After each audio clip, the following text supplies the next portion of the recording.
All of us have motivation of some sort.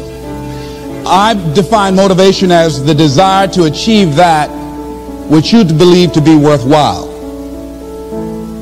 And many people go through life never getting in touch with their greatness because of the lack of motivation to push themselves, or because they have not found something that they believe to be worthwhile to challenge them. I heard a poem once that said, many a flower has bloomed unceasingly and wasted sweetness upon the cold desert air. It's translated, that means simply that many a talented persons have gone unnoticed, and the world never had a chance to be exposed to their talent because that person did not take the time to begin to express or to demonstrate or to motivate themselves in the direction to bring that which they came into the universe to bring. How can you measure your motivation? How can you evaluate where you are on a scale of 1 to 10? Let's do this for ourselves mentally. How do you rate yourself from 1 to 10? Your mental attitude about yourself, how you feel about you, how you feel about life. How do you rate yourself on a scale of 1 to 10 in terms of your physical appearance, in terms of your health? Do you take care of yourself? Are you allowing yourself to get overweight and out of shape? Are you conscious of your health? Are you watching the food that you take into your body? Do you make a deliberate effort to exercise? You know, it was George Burns. He said, we cannot help getting older, but we don't have to get old. And many of us get old before our time because we don't take time to take care of ourselves. Your environment is a very good indicator. On a scale of 1 to 10, is it what you want it to be? Do you find it desirable? Are you satisfied? The job or career that you're involved in. Someone said that 85% of the American public are unhappy with their jobs. Are you spending 8 hours a day just doing time? Doing something that you don't find challenging, that does not make you stretch mentally, that does not stimulate you, that does not inspire you. Something that you don't find a sense of fulfillment in it. If you're doing that day in and day out, it has to affect how you feel about yourself, your level of motivation. Your relationships. What kind of impact is it having on your life? Is it nourishing or is it a toxic relationship? Does it drain you or does it build you up? Ask yourself that. How motivated are you to do something about it? Your contribution, your actions. What are you giving? Many people will leave the universe without a trace. No one will know they were here. And in fact, under their name, we could put under there, not used up. Will anybody know that you came this way? What contribution are you giving? What will you leave? What will be different because you came this way? Someone once said that life is our gift to us that God has given us, and how we live our lives is our gift to God. What kind of gift are you formulating? Is this a gift that you like to take back and do something else before you turn it in? Think about that. What can we do? What are some of the keys that we can begin to use to motivate ourselves when our batteries run low? Because I don't care who you are, I don't care what you do, at some time you are going to get tired. At some time you're going to get in a rut. Seem like nothing you do works out right. And sometimes it just seems like you just don't have the wherewithal or the will to do anything. That sometimes you act like you're punch drunk. You're just wading through life, just doing time day in and day out, looking at non-discriminatory television, anything that's on, just looking. And depressed, feeling powerless, feeling useless, and bored. What do you do? How do you get yourself out of a rut? How do you, when you know you can do more than what you've been doing and you're not doing it and you're discontent with where you are, you get angry at yourself. How do you get out of that rut? How do you motivate yourself? One of the things that we must do is that we must be involved in working on achieving self-mastery. You must work on yourself continuously. Never be satisfied with yourself. Always know that as you invest the effort and time on you, that's the greatest ability that human beings have above animals. See, a dog can't be anything but a dog. Tree can't be anything but a tree. Human being, you've got unlimited potential. You can put effort on you, and by concentrating on you and developing you, you can transform your life wherever you are right now. So you want to work on yourself. You want to read books that inspire you and motivate you. You want to listen to tapes over and over and over again. And I suggest that you listen to tapes when you first get up in the morning. You want to control the spirit of your day.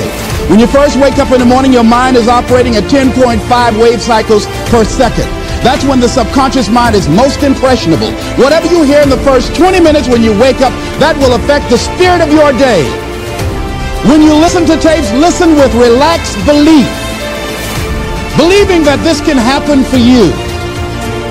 And by listening to them, listen to them over and over and over again, and you will get a breakthrough. You can listen to the same tape for months, and all of a sudden you hear something you never heard before. It'll have a special meaning for you. Or read the same book over again, and you find some special insight. You said, I can't believe I didn't see that the first time. So you want to be involved in developing yourself. Most people won't do that. Most people won't take that kind of effort and invest that kind of energy in themselves, because they will fall prey to that conversation within. Oh, don't do that. You don't have time. You're too busy. You're too caught up in the rat race. Most people won't do that. Well, they won't take time to go to lectures. They won't take time to go to seminars. They won't take time to go to classes to improve themselves. And as you continue to work on yourself, you will begin to expand your vision of yourself. You begin to work towards self-mastery, and you will begin to see it reflect itself in all the dimensions of your life, your mental life, your physical life, your social life, in your relationships, your monetary life. So concentrate on developing yourself, because if you don't, I guarantee you that you will make a settlement, and most people have, and most of us already have. What kind of settlement have you made with your life? You know, when we make settlements, out-of-court settlements, you've heard them? That means that you decided to take something less than what you originally wanted to get had you gone into court. And the reason that you settled outside of court is because you didn't believe that you can get it. So you made an out-of-court settlement. Many of us are making an in-life settlement. We're settling for less than what we actually deserve. We don't feel good about it, but we make it work in our minds. We'll come up with some kind of excuse to make it all right. What kind of settlement have you made with your life? Many of us settle for less than what we want out of relationships because we don't have the courage to change them. In order to begin to find some keys to self-motivation to drive yourself, in addition to working on yourself, and as you work on yourself, you feel good about yourself, and as you feel better about yourself, you treat yourself differently. Develop a health plan. See, you can't feel well and do well if you don't have good health. You can't perform if you don't have your health. Your health is valuable. Develop a health plan. A plan that you will follow, because this is the only vehicle that you have to carry you through this experience called life. And you want to take good care of it because you love you enough. You care enough about you. And that's not easy. It is not easy having a health plan and sticking to it. See, most people are not accumulating wealth. Most people are living in poverty. Most people are living far below their potential, not because they don't have the capacity, not because they have not been given authority and dominion over everything on the face of the earth, but most people are living like they're living because of the fact that they don't believe they can have any more than what they now have. In the book called Miseducation of the Negro, Dr. Carter G. Woodson said, if you can determine what a man shall think, you'll never have to concern yourself with what he will do. If you can make a man feel inferior, you never have to compel him to seek an inferior status, for he will seek it himself. And if you can make a man feel justly an outcast, you never have to order him to go to the back door. He'll go without being told. And if there's no door, his very nature will demand one. That's why Scripture reminds us, be ye not conformed to this world, but be ye transformed by the renewing of your mind. So every day you have to sell yourself and get out of your mind those old thoughts, that old belief system. Every day you've got to sell yourself on that it's possible That you got to put a new mind in you. You got to get out of your mind. You got to begin to restructure your thinking. Every day, you've got to begin to recondition your mind. See, let me share something with you. The easiest thing I've ever done was to earn $1 million. The most difficult thing I've ever done was to believe it could happen to me. That was the most difficult part, to believe that given my circumstances, if my birth parents came down this aisle right now, I would not know either one if my daddy came up here or my mother came up here. Given the fact that I was born in an abandoned building on a floor, being labeled educable, mentally retarded. I remember going to see the late Dr. Norman Vincent Peale, the author of the book, The Power of Positive Thinking. And I used to look at him up on stage and I said, I could do that. I would love to talk to people. I love to talk to people. And I said, I could do that. But then when I started going back to my car, my mental conditioning activated itself. And it said, Les Brown, you can't do that. You don't have a college education. Les Brown, you can't do that. You don't have the training. You've never worked for a major corporation. You can't do that. What makes you think you can earn $5, $10, $15, $20,000 in an hour? You don't earn that now working for 2 or 3 months. What makes you think that you can speak for AT&T, Procter & Gamble, McDonald's Corporation, General Electric? These are clients I have now. You've never even worked for them. How many of you ever thought about something you wanted to do and you talk yourself out of it? Raise your hand if you know what I'm talking about. That inner conversation is what's going to haunt you after staying here and saying, I can do all things through Christ who strengthens me. After saying that again and again, we are more than conquerors. That inner conversation will cause you, when you leave here, to go back leading a life of mediocrity, leading a life of unproductivity, leading a life of poverty. So I'm going to share with you how to break out of that. And Dr. Peale had a great sense of humor. A young man was backstage, and I had so many questions to ask him, and my mind froze up, and the young guy said, Dr. Peale, how old are you? And he was up in age. He said, Sonny, I'm 92. The young man looked at him and said, I don't know if I want to live to get 92. He said, that's because you've never been 91. So I did the things that Mr. Washington suggested. I listened to motivational tapes on a regular basis. I would go to seminars and workshops whenever Zig Ziglar and Dr. Dennis Wagley and Jim Rohn would come to town. And I said, sir, what do you want me to do now? He said, Mr. Brown, I've given you everything that I can give you. He said, develop your mind, put your money where your mouth is, continue to learn how to be an effective communicator, because once you open your mouth, you tell the world who you are. And always surround yourself with OQP, only quality people. So I went to apply for a job on Miami Beach. WMBM radio station. Milton Butterball Smith was the program director. Hello, Mr. Butterball. How are you, sir? My name is Les Brown, sir. I'd like to be a disc jockey. He said, young man, you have any journalism in your background? I said, no, sir, I don't. You have any experience in broadcasting? I said, no, sir, but I practice all the time, sir. Let me audition for you, sir. Let me show you how good I am. All I need is a shot, sir. He says, no, we don't have any job for you. How many ever been rejected? Raise your hands, please. I was devastated. I went back and I told Mr. Washington, I said, Mr. Washington, they said no. He said, don't take it personally. Most people are so negative, they have to say no 7 times before they say yes. He said, you got to be hungry. Know your vitamin. Go back again. I said, yes, sir. Hello, Mr. Butterball. How are you, sir? My name is Les Brown, sir. I like to be a disc jockey. Young man, weren't you here yesterday? Yes, sir, I was. Didn't I tell you no yesterday? Yes, sir, you did. Then why are you back today? Well, sir, I didn't know whether or not somebody was laid off or somebody was fired, sir. Nobody was laid off or fired. Now, get on out of here. I came back the next day. Hello, Mr. Butterball. How are you, sir? My name is Les Brown, sir. I like to be a disc jockey. I know what your name is. Weren't you here the last 2 days? Yes, sir, I was. Didn't I tell you no the last 2 days? Yes, sir, you did. Why are you back? Oh, sir, I didn't know whether or not someone got sick or someone died, sir. No one got sick or died. No one was laid off or fired. Now, don't you come back here again. I came back the next day talking loud, looking happy like I was seeing him for the first time. I said, hello, Mr. Butterball, how are you? He looked at me with rage. He says, go get me some coffee. I said, yes, sir. My favorite book says the greatest among you will be your servant. How many of you are serious about your goals and dreams? Raise your hands. Very good. Write this down. Provide more service than you get paid for. Provide more service than you get paid for. I go to a lot of seminars and workshops. And one of the things I know about T. Harv Eker, when I was sitting in the class with Robert Ruppel and all of the other presenters, they hold themselves to high standards and they provide more information than anybody else in the industry, bar none.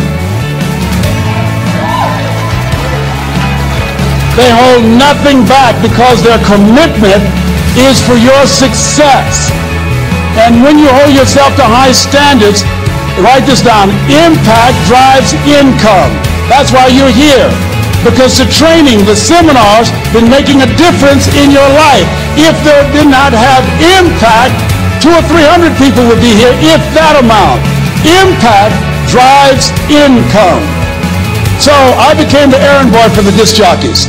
I would go get their lunch and their dinner, and I would bring it to them in the control room, and I'd watch them working the control boards, knowing my time will come. Write this down. I expect to reach my goal. Yes, you want to operate with a spirit of expectation. I expect to reach my goal. So I started preparing for the next position. Never forget one quote that I heard. As you look at your life, you look at your goals and dreams. It's better to be prepared for an opportunity and not have one than to have an opportunity and not be prepared. If you expect to reach your goal, prepare yourself now. And so then pretty soon, the guys at the station, they begin to take a liking to me. Write this down. Build relationships. As you're aware, people deal with people that they know, like, and trust. And so they would say, Leslie, yes, sir. Come here, yes. Come outside. Who did this? Or your car? Yes. Who cleaned my car? I did, sir. I would wax their cars in the weekend, inside and out. How much do you charge? Oh, nothing, sir. I just wanted to help out. I was providing more service than I got paid for. I was building relationships. They said, whoa, look here. Donna Ross and the Supremes are coming to town. The Four Tops and the Temptations. Here are my car keys. Pick them up for me. Take them to the Fontainebleau Hotel on Miami Beach. I said, yes, sir. I would drive them all over Miami Beach in the big, long Cadillacs. I didn't have any driver's license, but I was driving like I had some. Then one day, it was a Saturday afternoon. A disc jockey by the name of Rockin' Roger was drinking while he was on the air. It was a Saturday afternoon, and I was the only one there.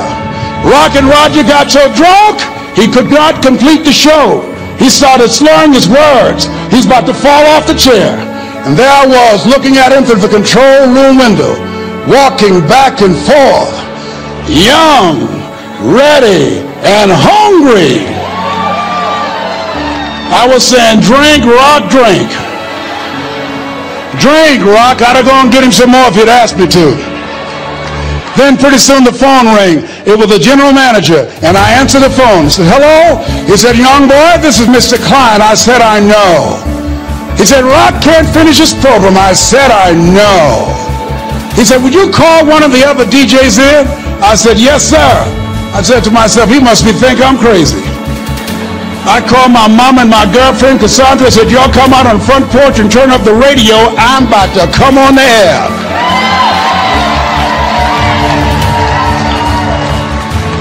I waited for about 20 minutes, and I called him back. I said, Mr. Klein, I can't find nobody.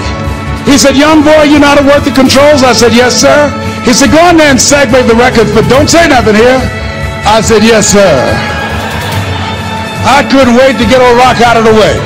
I put on a fast record. I said, look out, this is me, LB Triple P, Les Brown, your platter playing papa. There were none before me, and there will be none after me. Therefore, that makes me the one and only. Young and single, love Domingo, certified, bona fide, indubitably qualified to bring you satisfaction and a whole lot of action. Look out, baby, I'm your love man. I was hungry.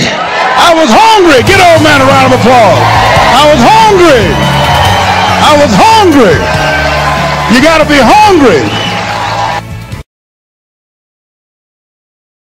I say to you that there is a Mother Teresa in you.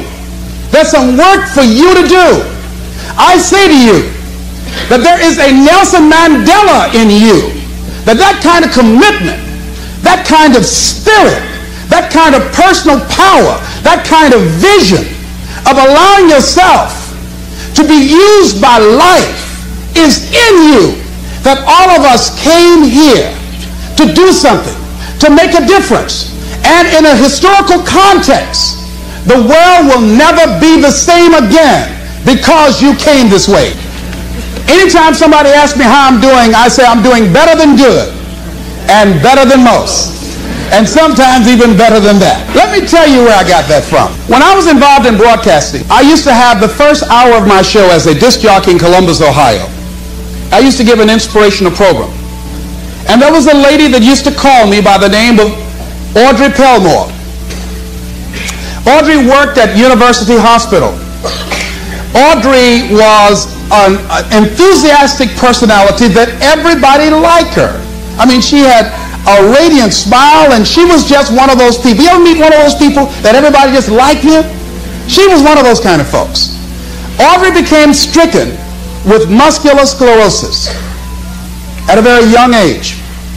And after a while, she became confined to a wheelchair. She had children, and because of her physical deterioration, she could no longer take care of her children, and she had to be confined to a nursing home, Alum Creek Nursing Home on Nelson Avenue in Columbus, Ohio. Audrey used to have the nurses at the hospital call the radio station and put the phone to her ear, and she would ask for a certain request, and I would ask her to say a few words to the listening audience. One day, while I was doing my program, I got a call from one of my regular callers, a young lady by the name of Shirley. Shirley, on this particular day, there was a sound in her voice, and I detected that something was wrong. And she said to me, "It's nice talking to you, Les. I'll be seeing you." And I said, wait, hold a minute, Shirley. There's something wrong. She says, "There's nothing wrong." I said, "There is, Shirley. I know you. Come on, Shirley, what's wrong?" Well, Shirley had been diagnosed as having cancer of the breast. And they told her that she had a 60-40 chance of not surviving. During the time that she had had her medical examination, her husband had become distant. Through the pressure of losing her husband and the illness, she just felt, hey, I'm not the kind of person that can handle suffering, and I'd rather just end it quickly. She was at a critical point in her life, and this is the option that she decided to take. I did everything I could to discourage her, to give her a reason to want to go on living. I was trying to find something that she can hold on to that would give her a sense of hope, some thread. And I use scripture and everything. And one of my fallback positions, Lord, grant me the serenity to accept the things that I cannot change, the courage to change the things that I can, and the wisdom to know the difference. And she didn't budge. That did not work. And I was out of my arsenal of what can I do to hold on to her, to get her to change her mind, to create a shift in her thinking. And the thought came to me. I said, "Shirley, could you wait until tomorrow?" She waited for a long time before she answered. She said, "Why tomorrow?" I said, "Because if you wait until tomorrow, I'd like to take you by to see Audrey Pelmore. You remember Audrey that I talk about all the time on the air?" She said, "Yes, I like her. I would like to meet her." And she met me at the Alum Creek Nursing Home, and when we got there, we were both very silent because I'd made a pact with her that if this was not enough to discourage her from taking her life, then I would honor our agreement and I would just release her. And I was going to talk to somebody else to try and get her. I didn't tell her that. As we walked down the hall, I did not know exactly what to expect. I had not seen Audrey for some time. When we walked in the room, there Audrey was, all twisted and physically deformed. She had no voluntary use of her arms. She couldn't even fan a fly out of her face. She couldn't get up and move around. And we had to get close to her because her vision was blurred and she can't speak very loudly. And her hearing was somewhat impaired. And as we drew closer to her, I said, "Audrey, this is Les. And I have a friend with me named Shirley. How you doing, Audrey?" And with what strength she had, she said, better than good and better than most. And surely, I know as the tears begin to form in her eyes, I know she had to be thinking that here this woman is. She's been on her back, a prisoner in her body for 17 years. She can't turn herself. She can't get up and go to the restroom. She said to me, Les, I'd love to be able to get up and walk out of here with you. I'd love to be able to take care of my children, to be a mother to them, to see them graduate from high school. She said, Les, I can't do that. And I'm doing better than good and better than most. Surely had to be saying within herself, what right do I have to feel sorry for myself? What right do I have to cry out, why me? And she decided and left there with a commitment that she wanted to live with whatever time that she had left, that she had no right to cut the time off. She had no right to do that. And she left there with a new determination, a new spirit about her. And that's something about what we have, that you have. There sometimes your options are frozen. See, Audrey can't walk out of a hospital. She did not have the capacity to take care of her children, but she had a freedom of spirit. And that's what we have wherever we are, with whatever hand that life has dealt us. We have the freedom of spirit. We can go through life whining and weeping, or we can have the kind of spirit that people will say, hey, there's a blessing to be around that person. The staff at the hospital used to go in her room to be encouraged and inspired by her, because she didn't feel sorry for herself. And she didn't go through life blaming everybody. I'm reminded of a young guy who was on a bus, a little young fellow, and some kids were picking at him, some bigger guys, and they kept on thumping him on the head and hiding their hands. And so he got tired of them doing that, and he stood up so he would not be around them, out of their reach. And they took him and said, sit down. They set him down. And he stood back up. He said, I don't want to sit down. They said, sit down. Didn't we tell you? And they pushed him back down. I don't want to sit down. They said, sit down. And they held him down. And he looked at him. He said, you might hold me down, but I'm standing up inside myself. And what we have got to do is know that there's something about you. There's something about us. There's a power in you that regardless of what happens to you, you can stand up inside of yourself. I think that's what the poet meant when he says, out of the night that covers me, black as a pit from pole to pole, I thank whatever gods there may be for my unconquerable soul. You have an unconquerable soul. Something that George Bernard Shaw said that I think has some power for us. I'd like to share it with you. He said, this is the true joy in life.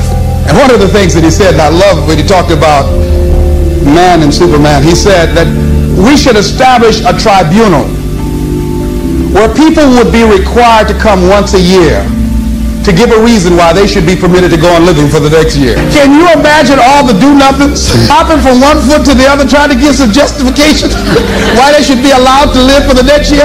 Well, what do you do? What are you contributing to life? I go to work every day.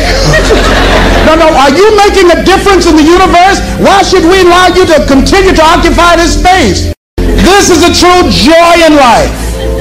The being used for a purpose recognized by yourself as a mighty one.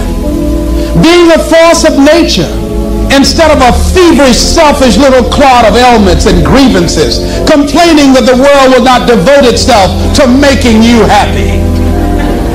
I am of the opinion, George Bernard Shaw goes on to say, that my life belongs to the whole community.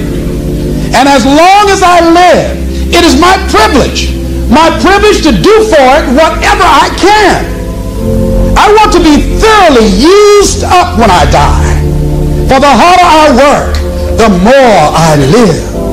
I rejoice in life for its own sake. Life is no brief candle for me. It is a sort of splendid torch which I've got a hold of for the moment. And I want to make it burn as brightly as possible before handing it on to future generations. Make your move before you're ready. Yeah, write that down. See, I said, well, I don't have a college education. I don't have any paper or alphabets behind my name. And I realized that if you want to make it in life, you want to make your mark, You've got to become a risk taker. Viscott said, if you're not willing to risk, you cannot grow. And if you cannot grow, you can't become your best. And if you can't become your best, you can't be happy. And if you can't be happy, then what else is there? I like what Helen Keller said. She says, life is short and unpredictable. Eat the dessert first. So you have something special. You're here because there's something in your heart of hearts that said, I want more, I can do more. You're here because you're different. How many of you know people who should be here? Raise your hands, please.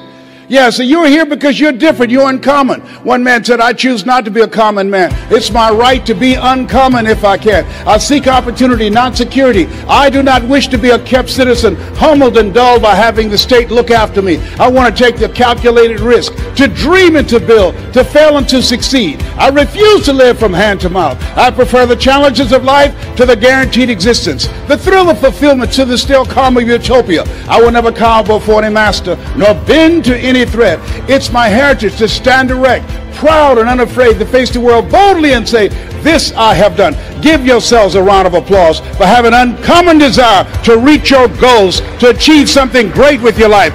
Bring your level of energy up. So as you look at yourself, not only must we begin to upgrade our relationships, but the other thing is, as you look at your goals and look at your dreams, write this down. You will fail your way to success. See, 85% of people allow their fear of failure to outweigh their desire to succeed. You're going to make some mistakes, and it's okay. Anything that's worth doing is worth doing badly. It's worth doing right if you know how to do it, but if you don't know how to do it, it's worth doing badly until you get it right. You have to be willing to experiment with life. I've done a variety of things and I had absolutely no idea I have the ability to do those things. Here's what I can say about you, and I don't even know you. You've got greatness within you, but you will not discover your greatness in your comfort zone. You've got to be willing to get outside of your comfort zone, because in order to do something you've never done, you've got to become someone you've never been. And most people, they go to their graves with their greatness still in them. Maybe that's why one woman said in a moment of anguish, what if you live your whole life only to discover that it was wrong? Here's something else as you think about your goals and dreams. What's your why? Why do you want to do it? What drives you? This is my mother. She was 46 years old when she adopted first Wesley and I, and then 5 other children. And she was a driving force in my life. Which one am I? On the right or the left? I'm the cute one. Which one am I now? I'm the one on the left, all right? Yes, indeed. And as you think about your goals and dreams, think about somebody that you love, that inspired you, someone that you love, that you admire. And I think about my background, and this is Wesley and I eating sugar cane. You can see we were not born with a silver spoon in our mouths. Do y'all eat sugar cane here in Australia? Anybody ever had sugar cane?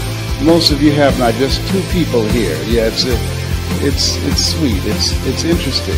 You know, we were born in the area of Florida where you eat sugar cane. Donald Trump, father gave him $200 million to become successful.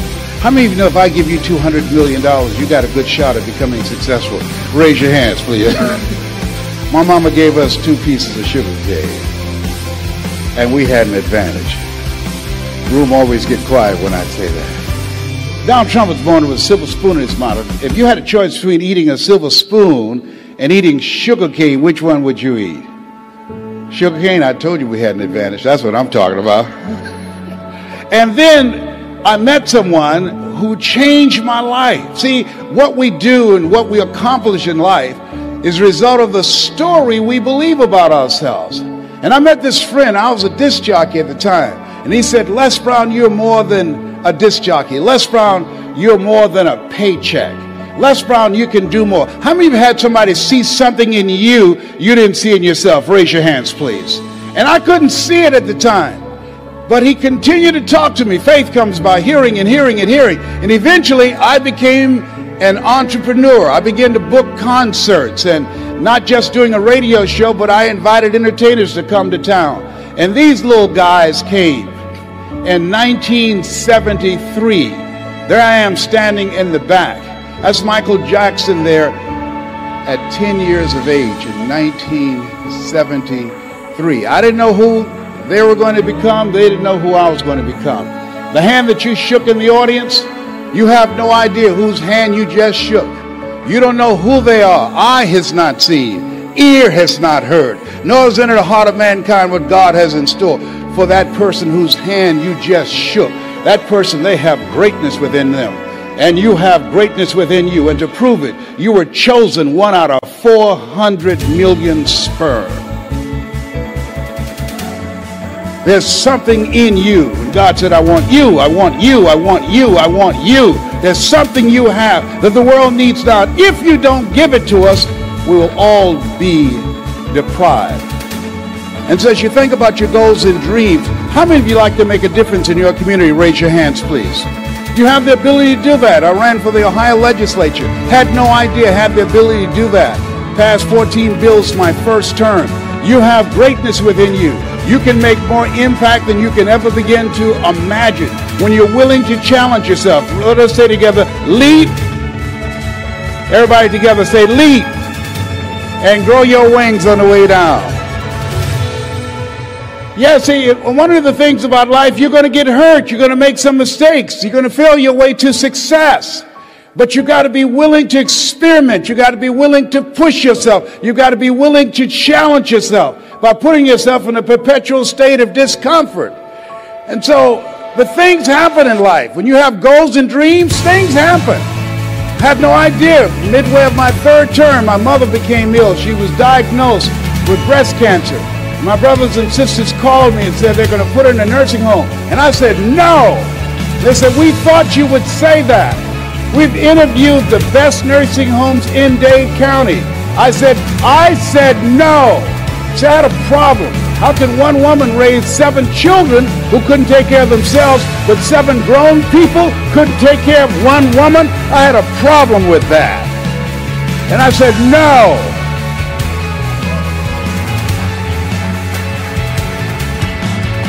So I resigned from the Ohio legislature and I came back to Miami to take care of Mama.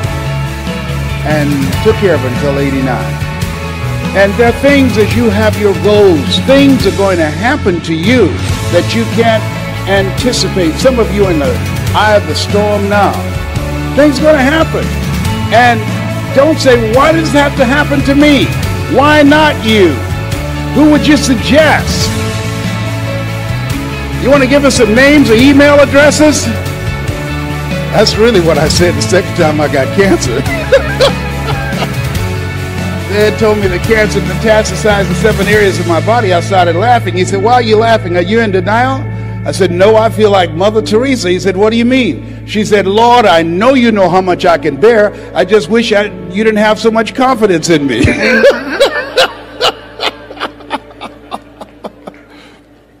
There's times in your life when things are going to happen that you've got to begin to put your dream on hold. And you might have to reinvent yourself. How many have already gone through that? Raise your hands, please. It's called life. And don't tell everybody about it. 80% don't care. 20% glad it's you. You have to suck it up and handle it. That's what they call being in business, being an entrepreneur, being a risk taker, walking by faith and not by sight. Stuff happens to you. And so I had to go in a new direction. And I decided to tell my story. How many of you got a story? Raise your hands, please. How many of you have gone through some things in life that you can teach some other people? Raise your hands, please. How many of you, like me, had periods in your life when you were temporarily insane? Raise your hands. See, there's some people, one of the goals I have in training, 100,000 voices of hope outside of politics and outside of religion, both of which I believe unwittingly polarize and divide people, and teach people how to deliver a message of hope and give people methods and techniques that will help them to change their lives and begin to move their lives to another level. You have something special.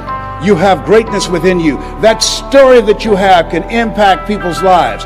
Mike Williams talked to me and it changed my life. It began to expand my vision. How many of you have a college education? Raise your hands, please. Very good. Over 90%. How many ever give a lecture at Harvard University? Raise your hands, please. No hands up. That's in your future. Shake somebody's hand on your right and left and say, that's in my future. That's in my future. Everybody point at me right now. Point at me right now. Point at me lovingly right now. Say, Les Brown. Everybody together say, Les Brown. If you can do it, I can do it. And this time when you say, I can do it, say it with conviction. Point at me again. Les Brown. If you can do it, I can do it. Shake someone's hand on your right and left and say, I'm ready to play a bigger game. Do that right now. Say, I'm ready to play a bigger game. Absolutely. Yes. It says you look at yourself and look at your goals. There's some things that you can do when you challenge yourself, when you go outside your comfort zone. There are things that will come in the direction of your life that you can't even begin to imagine. That you're going to begin to evolve and go to new levels that will amaze you. And I tell you these things not to impress you, but to impress upon you. You have something special. You have greatness within you. You have the ability to do more than you can ever begin to imagine. And so what I'm suggesting that you do is to stretch yourself. That you constantly look for ways as an entrepreneur, how can you begin to set yourself apart from the competition? What is it that you can do that can make you stand out? What are the market takeaways that you can do? One of the things that I learned as a speaker, as a trainer, as an entrepreneur, and a small business operator is that you've got to find something that you love and that you master that. Henry David Thoreau said, do not go where the path may lead, but go where there's no path and leave a trail. As you look at yourself as a business operator, as you look at yourself as an entrepreneur, as you look at yourself as a person that want to make a mark with your life, that want to leave a legacy, you've got to be hungry. Let us say together, I'm hungry to do more. I'm hungry to stretch myself. I'm hungry to take my life to another level. I never forget this gentleman that I'm going to talk with tomorrow. He's now in his 90s. He's blind from glaucoma. And I never forget, he said, young man, go to the board and work this problem out for me. And I said, oh, sir, I can't do that. He says, why not? I said, I'm not one of your students. He said, look at me. Yes, sir. Go to the board and work the problem out anyhow. I said, I can't, sir. And the other students started laughing. They said, he's Leslie. He's got a twin brother, Wesley. Wesley is smart. He's DT. He said, what's DT? He's the dumb twin. And I said, I am, sir. As the students laughed, as some of you did. And he came from behind his desk, he looked at me. He said, don't you ever say that again. Someone's opinion of you does not have to become your reality. And that was a turning point in my life. On one hand, I was humiliated, but on the other hand, I was liberated. Because he looked at me with the eyes of Goethe, who said, look at a man the way that he is, he only becomes worse. But look at him as if he were what he could be, then he becomes what he should be. He said, young man, what do you want to do with your life? I said, sir, I want to make my mother proud, sir. He said, how do you plan to do that? I said, when I get out of high school, I'd like to be a disc jockey. He says, is that right? I said, yes, sir. He says, good, I'm going to tell you some things to do. I said, what is it? He says, number one, he said, I want you to work on your mind. He said, here's some motivational materials I want you to listen to by Dr. Norman Vincent Peale and Earl Nightingale. Train your thinking. Write this down. This is very important. What you think about, you bring about. He said, I want you to train your mind to serve you. And I want you to focus on becoming a disc jockey every day. I want you to see yourself on the radio talking to thousands of people. I want you to see yourself doing the things that you want to accomplish. Hold the vision. And I encourage you to do the same thing. Whatever area, whatever you want to do, whatever business that you're in, whatever industry that you're in, you want to see yourself there and hold the picture of what it is you want to accomplish. And I said, sir, I want to be a disc jockey, but I don't have a job yet. And then he quoted Whitney Young. He said, young man, it's better to be prepared for an opportunity and not have one than to have an opportunity and not be prepared. He said, you got to be hungry. I said, I am hungry, sir. He said, good. Here are my car keys. At 12 noon, I want you to go in my car and turn on the radio and listen to Paul Harvey. Who is Paul Harvey, sir? He's the world's greatest communicator. He said, whatever you want to do, you want to find people who master that, because success leaves clues. And that's the same thing I'm suggesting to you. whatever area that you want to go in it's finances, in business, insurance industry, whatever area that you're interested in, find the people who are mastering that and follow their example. He said, and let me share something else. I said, yes, sir. He said, watch your relationships. They're nourishing relationships and they're toxic relationships. Nourishing relationships, they bring the best out of you. They inspire you. Toxic relationships, they drain you. I said, I will, sir. I do exactly what you're telling me to do, sir. And then he said, Mr. Brown, yes, sir. I've given you everything I can give you. You've got to go out into the marketplace and face the music. I said, thank you, sir. I went to apply for a job on Miami Beach. Milton Butterball Smith was the program director. Hello, Mr. Butterball. How are you, sir? My name is Les Brown, sir. I like to be a disc jockey. Young man, you have any journalism in your background? No, sir, I don't. You have experience in broadcasting? No, sir, but I visualize myself being on the air every day, sir. I practice. All I want is a shot. Just give me a shot. He says, no, we don't have any job for you. How many of you ever been rejected? Raise your hands, please. I was devastated with rejection. I went back and I said, hey, Mr. Washington, they said no. He said, don't take it personally. Most people are so negative, they have to say no 7 times before they say yes. He said, you got to be hungry. Go back again. I said, yes, sir. Hello, Mr. Butterball. How are you, sir? My name is Les Brown, sir. I like to be a disc jockey. Young man, weren't you here yesterday? Yes, sir. Didn't I tell you no yesterday? Yes, sir. Then why are you back today? Well, sir, I didn't know whether or not somebody was laid off or somebody was fired, sir. Nobody was laid off or fired. Now get on out of here. I came back the next day. Hello, Mr. Butterball. How are you, sir? My name is Les Brown, sir. I like to be a disc jockey. I know what your name is. Weren't you here the last 2 days? Yes, sir. Didn't I tell you no the last 2 days? Yes, sir. Then why are you back today? Well, sir, I didn't know whether or not someone got sick or someone died, sir. No one got sick or died. No one was laid off or fired. Now, don't you come back here again. I came back the next day, talking loud, looking happy, like I was seeing him for the first time. I said, hello, Mr. Butterball. How are you? He looked at me with rage. He says, go get me some coffee. I said, yes, sir.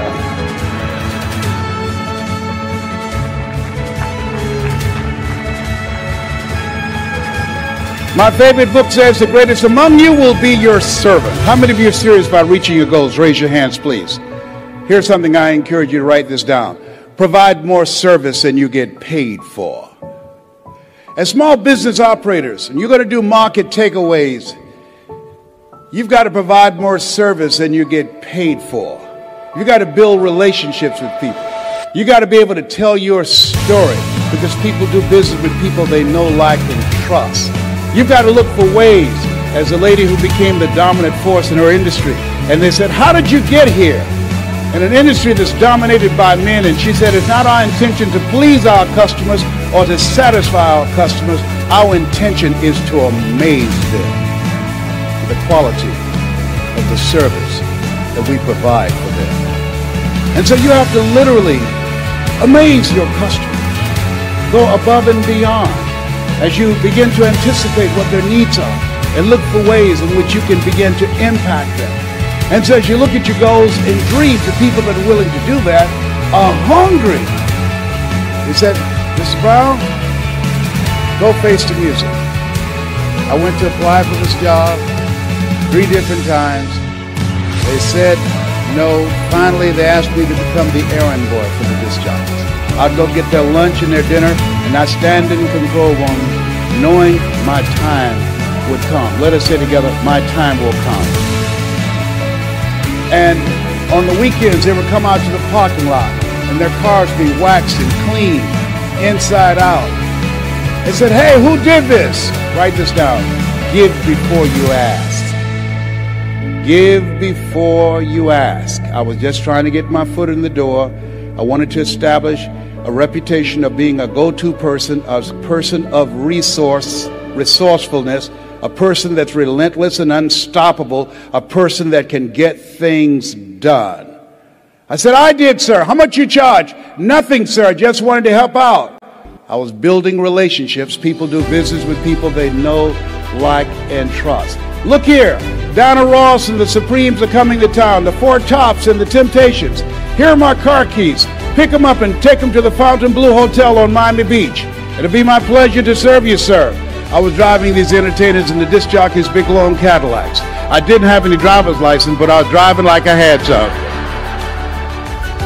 Then one day, it was a Saturday afternoon, a disc jockey by the name of Rockin' Roger was drinking while he was on the air.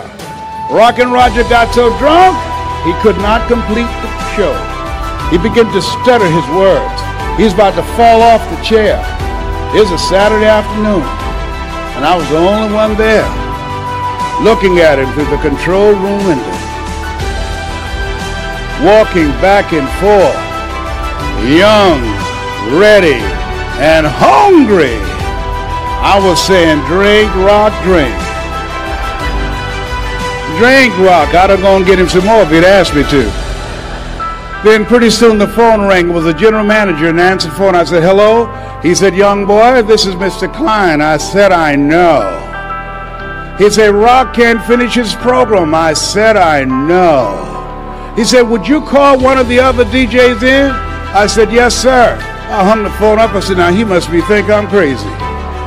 I called my mama and my girlfriend, Cassandra. I said, y'all come out on the front porch and turn on the radio. I'm about to come on the air.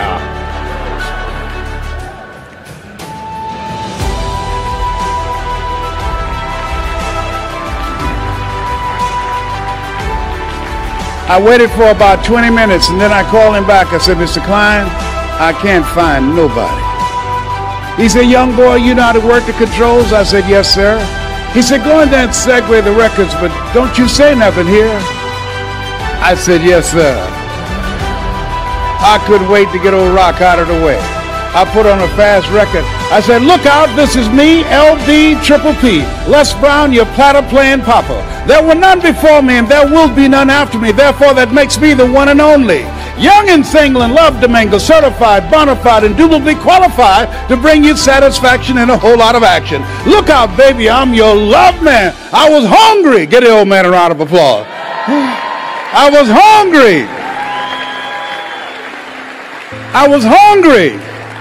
Shake someone's hand on your right and left, look them in the eyes and say, you got to be hungry. Do that right now. Shake someone's hand and say, you got to be hungry.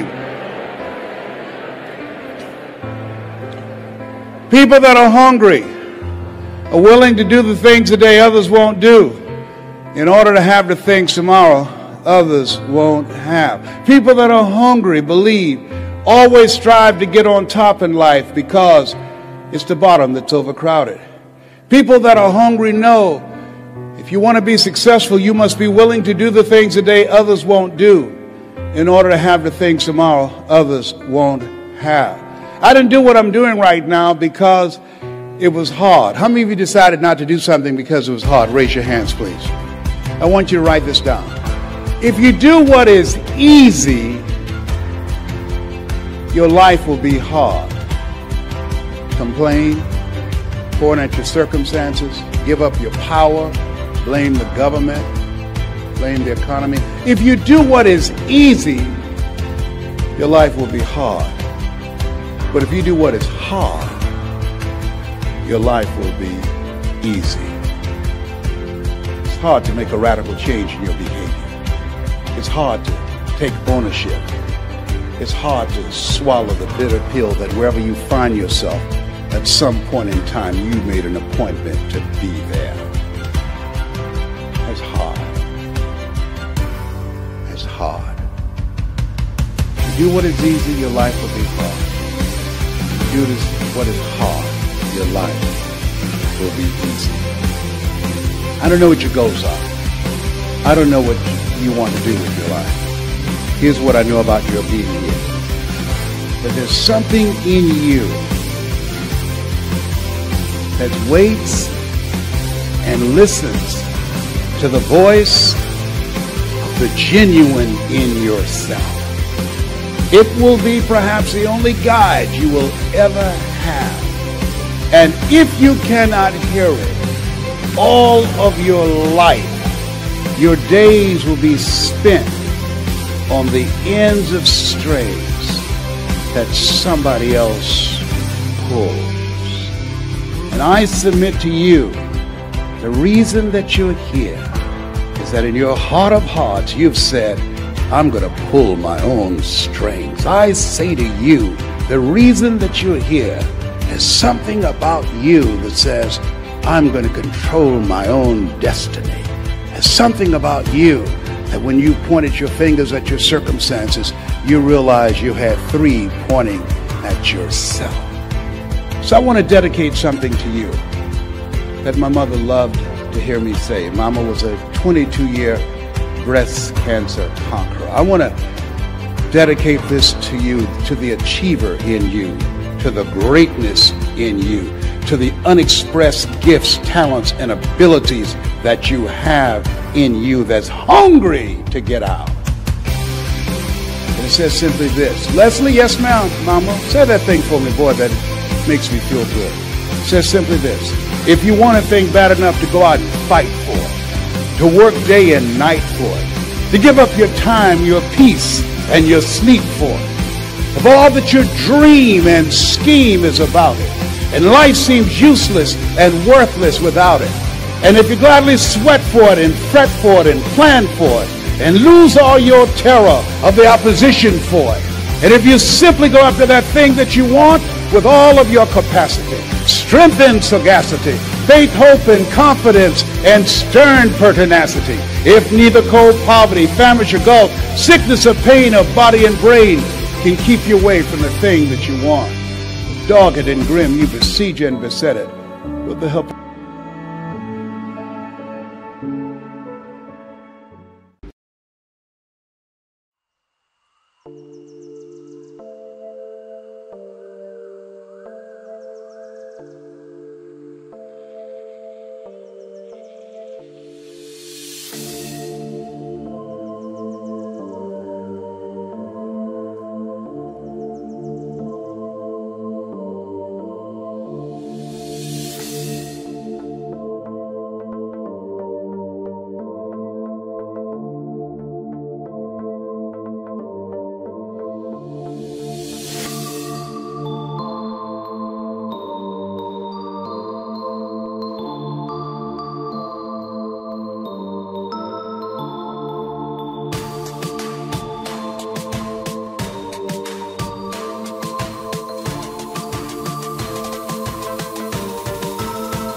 I feel like I'm losing my mind. Is everybody in the world blind?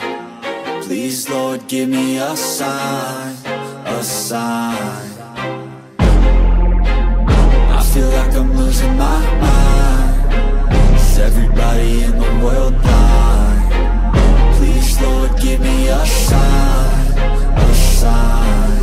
I wanna be the greatest. Everybody on the fake shit. I look around and feel like everybody is the fakest. I make this every day and I'm impatient, hoping one day I blow up from the basement. Statement, the top is so vacant. I don't hear shit that I think is amazing. Waiting for my day when I'm playing sold out shows for 1,000 faces. Hey, give me that crown, get in my way and to be put down. It ain't your place, all this my town. If I want that shit, then I'll get it right now. I'm losing it, the noose it fits. Some losing shit, a stupid myth. You choose to live or choose to dip. You choose to fight or lose your grip and lose a gift. I feel like I'm losing my mind. Is everybody in the world blind?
I'm losing my mind. Is everybody in the world blind? Please, Lord, give me a sign, a sign. I feel like I'm losing my mind. Is everybody in the world blind? Please, Lord, give me a sign, a sign. I wanna be the greatest. Everybody on the fake shit. I look around and feel like everybody is the fakest. I make this every day and I'm impatient, hoping one day I blow up from the basement. Statement, the top is so vacant. I don't hear shit that I think is amazing. Waiting for my day when I'm playing sold out shows for 1,000 faces. Hey, give me that crown, get in my way and to be put down. It ain't your place, all this my town. If I want that shit, then I'll get it right now. I'm losing it, the noose it fits, I'm losing shit. A stupid myth, you choose to live or choose to dip. You choose to fight or lose your grip and lose a gift. I feel like I'm losing my mind. Is everybody in the world blind? Please, Lord, give me a sign, a sign. I feel like I'm losing my mind. Is everybody in the world blind?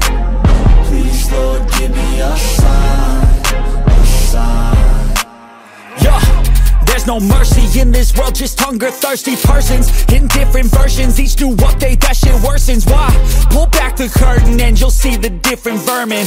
We all have different burdens that all seem to cause disturbance. Yo, so do me a favor, don't treat me like a neighbor. Don't need the different flavors of your problems just to savor.